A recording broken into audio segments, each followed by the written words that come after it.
We are delighted to have the chair of Greyhound Racing Victoria, Peita Duncan, join us straight off the official photos. Peter, welcome, and what a performance that was. I feel like I've just run a track record getting from there to here in these heels, but oh my God, I could cry. I get emotional about these races because it changes people's lives, and congratulations to Lucky and his connections and Hard Style Rico and track record. I said the track was fast in an interview before, and oh, it's smoking tonight, and this is just sensational. So congratulations, everyone. We've got some beautiful shots of Lucky embracing Hard Style Rico. It just showcases the bond between owners and greyhounds, doesn't it? And trainers as well. He's in tears up there. Everyone's in tears. I mean, and it was like that last year with Anthony Has a Party and Whiskey Ride. And I think if you look at the footage now, it's just unbelievable. And I don't know what to say. I'm overwhelmed. It's just fantastic.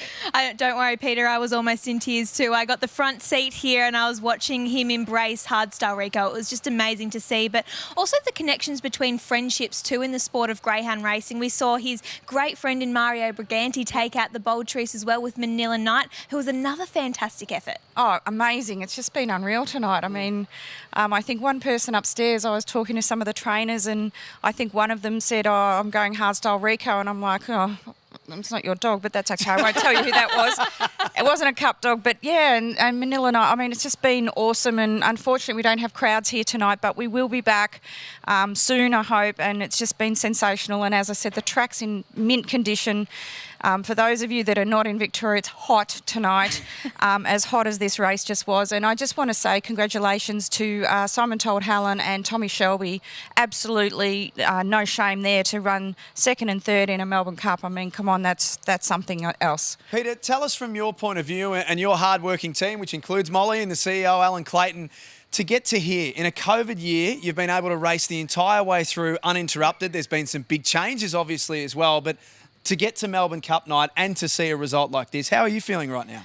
I feel like I could burst into tears, to be honest, and I don't know if it's because I did the sprint like Hard Style Rico, but I never thought we'd be here tonight, to be honest, after the first stage of COVID, and then stage 4 came, and that really put us on notice, I think, and I'm just so proud of this industry because we've done everything we could do to keep racing, and we have, and it's a credit to every single person in our racing family in Victoria, and I can't thank them enough. I always do, and I mean that from my heart. I'm going to get emotional. Live TV. Sorry, Lou, she'll be watching. And just a shout out to everyone, and like Kira Withers and the Harders in Perth. No shame, and I'm glad you sent Tommy to us. We've had a great time having him here, and Steve's not too bad either, but you can take him back, but maybe leave the dog.